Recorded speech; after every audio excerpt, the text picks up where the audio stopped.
My cheating wife tried to make me raise another man's child as my own. My revenge against both of them was absolute. Before we go on, hit subscribe and drop a comment telling us which city you're tuning in from. I always thought big revelations would come with scandalous headlines or explosive fights. But in my life, everything began with something trivial, a tiny piece of aluminum foil on the bathroom rug. That shine caught my attention the moment I entered.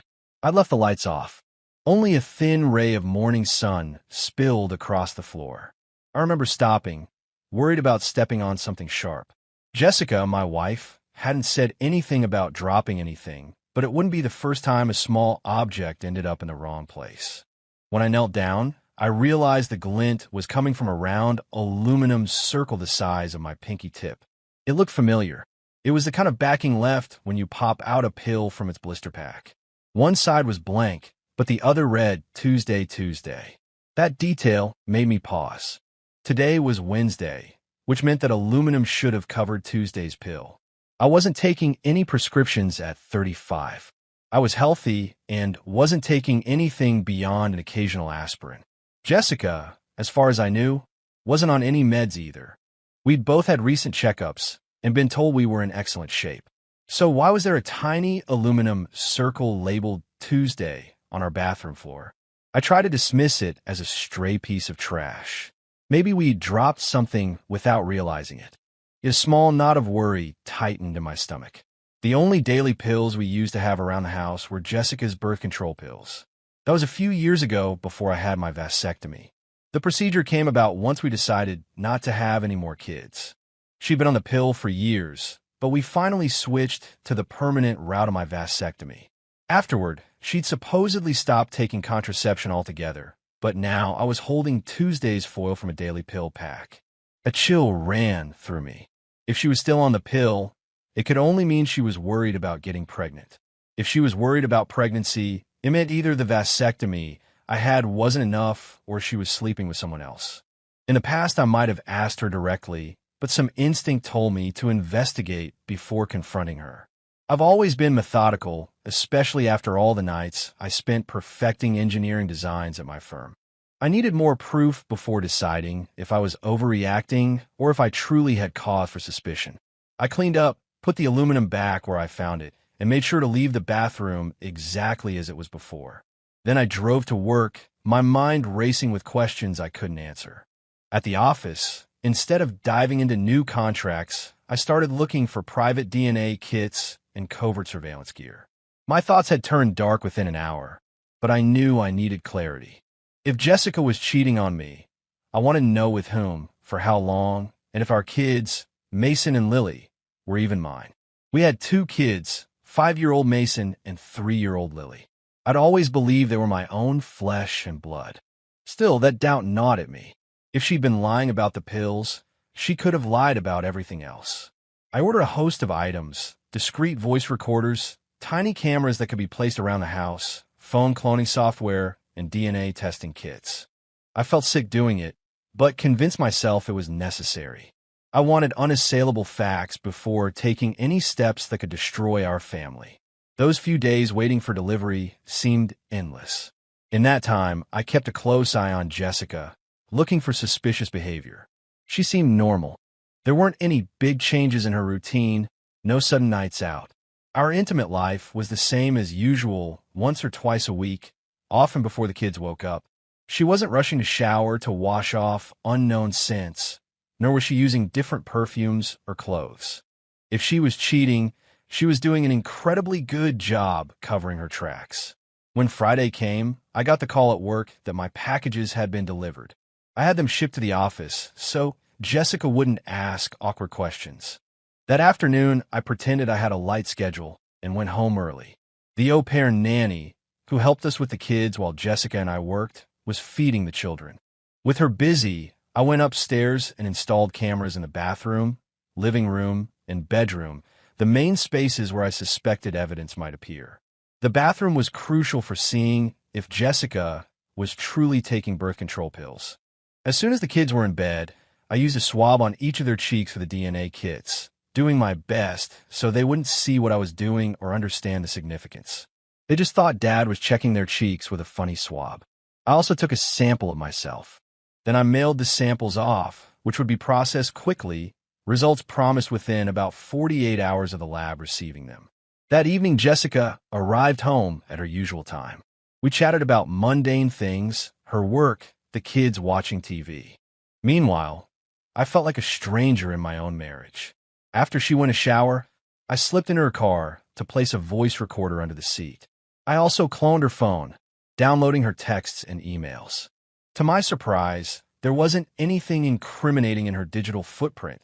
No evidence of flirting, no suspicious phone calls. That meant I was either wrong, or she was more careful than I'd imagined. The weekend was mostly normal. We did what we always did: household chores, a trip to the park with the kids, and morning intimacy that felt more like a routine task than a loving act. I maintained a polite demeanor, but inside I was unsettled. Monday morning, Jessica headed to work as usual, and I told her I'd be working from home to catch up on some projects. The moment she left, I pulled the micros cards from the cameras and uploaded the footage to my computer. The bathroom footage showed Jessica taking a small white pill at almost the same time every day. Confirmed, she was definitely taking the pill. My heart sank, but I forced myself to keep checking. The bedroom camera presented the next surprise. Saturday night, while I was busy cooking dinner, she'd gotten out of the shower, gone into the bedroom, and typed a message on a phone I didn't recognize. Apparently, she had a second phone that wasn't the one I'd cloned. I watched as she finished typing. She walked to the air vent, opened it carefully, and stashed the phone inside. I was stunned. She had a secret phone. No wonder I hadn't found anything on her official phone. It also made sense she'd keep it out of sight whenever I was around. I needed to see what was on that second phone. That night, after she went to bed, I checked the vent from the other side. It opened into Lily's room. The phone wasn't there. It must have been in her purse or elsewhere, so I bided my time. Finally, on another occasion, when Jessica was showering and I heard the water running, I silently opened the vent from Lily's side. The phone was there. I grabbed it, ran to my office, cloned its contents onto a new device in a matter of minutes, and put it back. My hands trembled the whole time, adrenaline surging. Just as I finished, I heard the water shut off. I had just enough time to slip into Lily's room and pretend I was watching her sleep.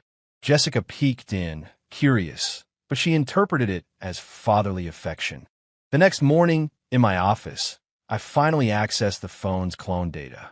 Within seconds, my vision blurred with tears. It was exactly what I'd feared. The texts were explicit, describing stolen afternoons in hotels and intimate acts between Jessica and another man. She joked about me not suspecting a thing. They even mentioned scheduling their encounters around my trips.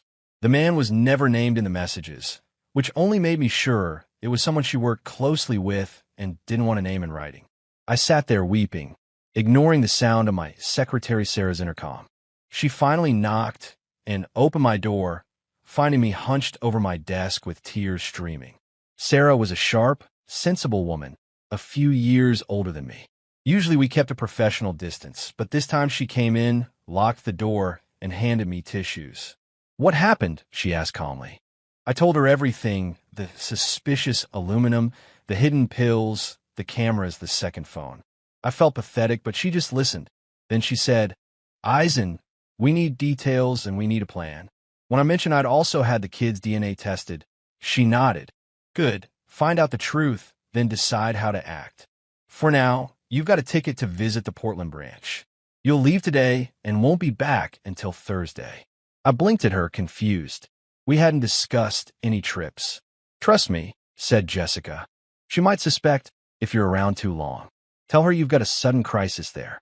Sarah texted Jessica from my phone, something about an emergency at the Portland location. Jessica replied she was sorry to hear that and hoped I'd be back soon. Sarah also gave me the name of her close friend, Samantha, a divorce lawyer who'd handled Sarah's own turbulent divorce years ago. I found myself in Samantha's office within hours, still in a state of shock. Samantha listened, asked direct questions, and explained my legal options.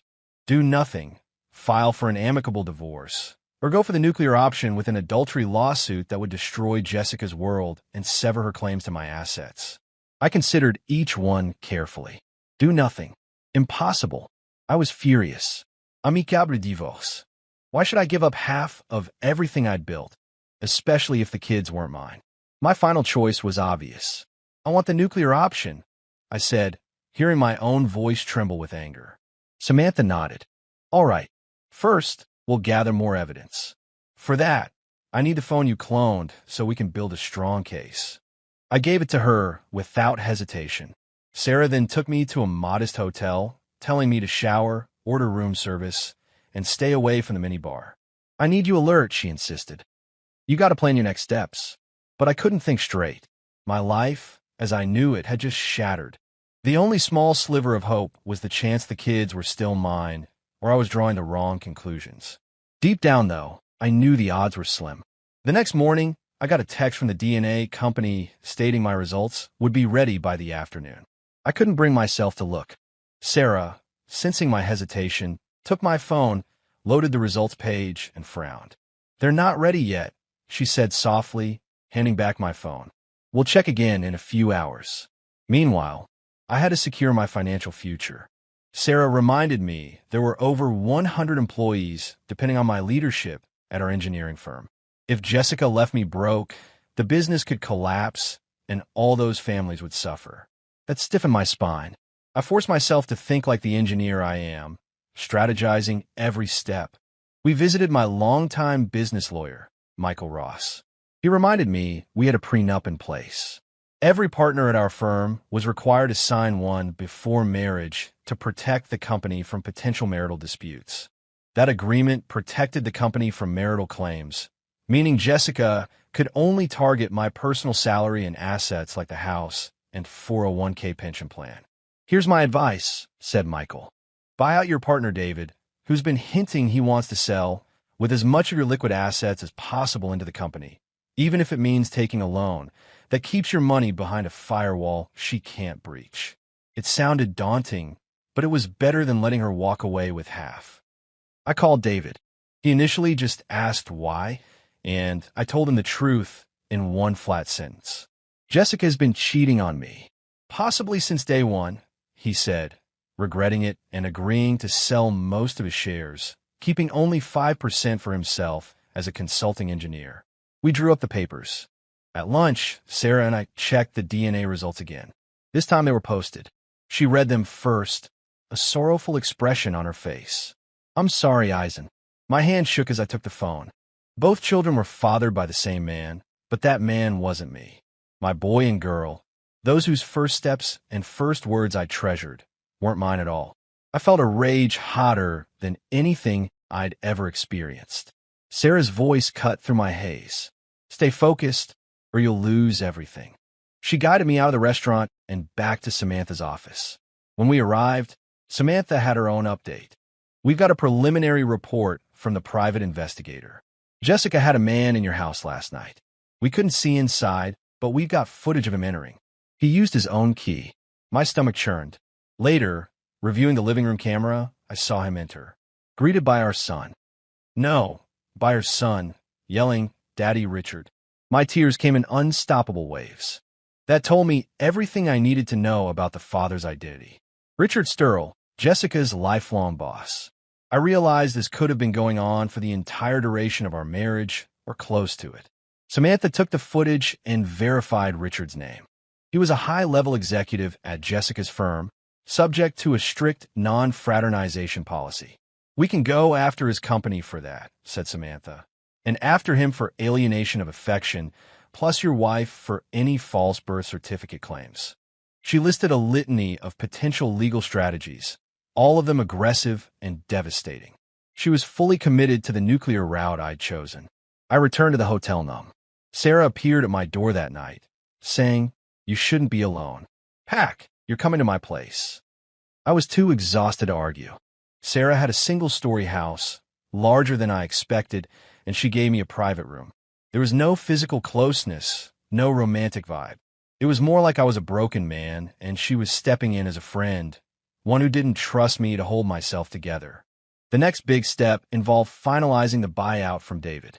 We had to funnel my money into the company, effectively making me appear almost penniless once all was said and done. I moved all personal funds, cashed out my 401k, taking the penalty, and prepared to refinance the house. In the end, I'd appeared to have a fraction of my real net worth. It was legal thanks to the prenup and the timing of these transactions before the divorce. Michael drew up all the papers. David signed. I became the majority shareholder. Now everything was in the company's name, safe from Jessica's reach. Monday morning, Samantha filed for divorce on grounds of adultery, fraud, and emotional distress. At the same time, she filed a lawsuit against Richard's employer for failing to enforce its own policies. She also had process servers ready to deliver everything in person, one set for Richard at his office, one set for the company's HR department, and one set for Jessica's desk. I checked the clock. Exactly at 10 a.m., my phone pinged with an email. The divorce papers had been served. The other lawsuits were served minutes later. Within 10 minutes, my phone lit up. I expected it to be Jessica, but it was my mom. Eisen, she said, "Hi, Mom, what's this?" Her voice was sharp. "I received your letter. Your father did too. Are you really doing this?" "Did you read it?" I asked. "I read it, and I don't believe it." She said, "This is Jessica, your wife, the mother of your children. How can you just—" "They're not my kids," I interrupted. There was a brief pause. Then she said, "They're yours in every way that matters." "No, they're not," I said. "You raised them. You've been their father since the day they were born. Are you saying that doesn't count for anything?" "I'm saying it was built on a lie." Her breathing was loud through the phone. "So what? You're just walking away like they mean nothing to you. Are you punishing them for something Jessica did? Don't you think they'll suffer because of this? Because you suddenly decided you don't want to be their dad anymore?" "What the hell are you saying?" I shouted. "I don't want to lose my grandchildren over this." "I won't," she said. "Then don't," I said. "That's your choice. I've got to go." I ended the call immediately. My phone rang again. It was Jessica. "Eisen, we need to talk," she said. Her voice was trembling. "I'm coming home." I didn't say anything and hung up. Then I realized home was still my home, where we'd lived together, but I guess she still saw it as hers too. Sarah gave me a quick hug and left, leaving me to face Jessica alone. I waited in my home office, reading email after email from relatives who'd received the disclosure package. My father was outraged, my sister furious. Jessica arrived about 20 minutes later. She stormed into the office and shut the door. She'd never looked so disheveled. "Eisen," she began. "I'm not interested." I cut her off. "But I'm not interested," I repeated. "I don't want to hear anything from you. You've lied to me for 9 years. Neither of the children is mine. Yet you convinced me to get a vasectomy while you were still on the pill, just so you could continue your affair with Daddy Richard." Her eyes widened in shock. "So no, Jessica," I continued. "I don't care what you have to say. My lawyer's contact info is in the package you received. If you have anything important to discuss, you can talk to her." "What about the kids?" she asked. "What kids?" I replied. "I don't have kids. And if it were up to you, I'd never have any.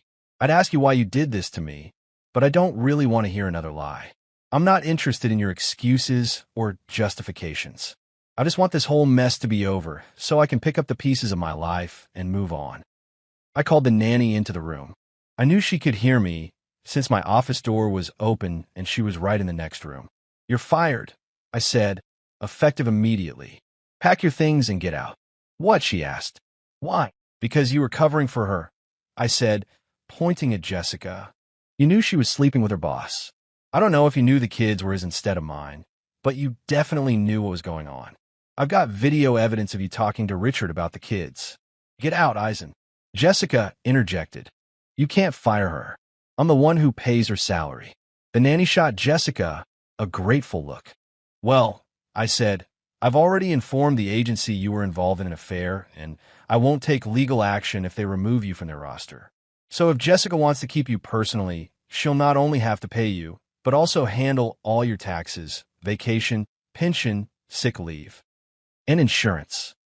The nanny's face paled. Not only was she losing her job, but being dropped from the agency's books made it almost impossible for her to find another position. Agencies shared information. "Now get out," I ordered, and she scurried away. "You had to do that," said Jessica. "She didn't deserve it. Are you talking again?" I cut her off. I told you I don't want to hear it. What I do want is for you to pack your things, take your kids, and get out of my house. This is my house too, she protested. Not according to the papers, I said. It's in my name alone until the courts say otherwise. Get out. She flinched at my shout. Mason walked in. Mommy, he said. Lily fell down. Jessica, looking shocked and teary, got up and went to attend to her daughter. I shut my office door and stayed inside while she gathered her things. A few minutes later, she returned with Lily in her arms. Are you going to say goodbye to? Don't even say it. I cut her off. She isn't my daughter, and he isn't my son. Take them to Daddy Richard and let him take care of his own children. They've got nothing to do with me. I'm out. As soon as she left, I completely broke down. A moment later, Sarah slipped into the house, having waited nearby in case I lost control. She held me as I wept, her presence strangely comforting. We heard the car drive away. My phone vibrated continuously, but I ignored it. For the first time in a week, I had a desperate urge to simply disappear from my own life. Sarah, always steady, reminded me we still had steps to finalize, setting the wheels in motion with the HR lawsuit, locking down company finances, and so on. A few hours later, I got an email that Jessica had taken out a restraining order against me, alleging emotional harm. The order prohibited me from entering my own home until a court hearing. It was a malicious move, no doubt orchestrated by her lawyer, to show the judge she was in danger. But Samantha was already on it, pointing out that I was the one who'd installed the cameras, gathered evidence, and uncovered the fraud. The judge soon overruled it. Jessica moved in with her parents. Meanwhile, Richard lost his job when the company realized he'd flagrantly violated its non-fraternization policy with a subordinate and fathered 2 children with her. Lawsuits flew in all directions. In the end, Richard's employers settled with me for a substantial sum. Richard personally had to settle for alienation of affection in our state, pay me a large sum of money that would help me pay off the pension fund loan. I was numb to most of it.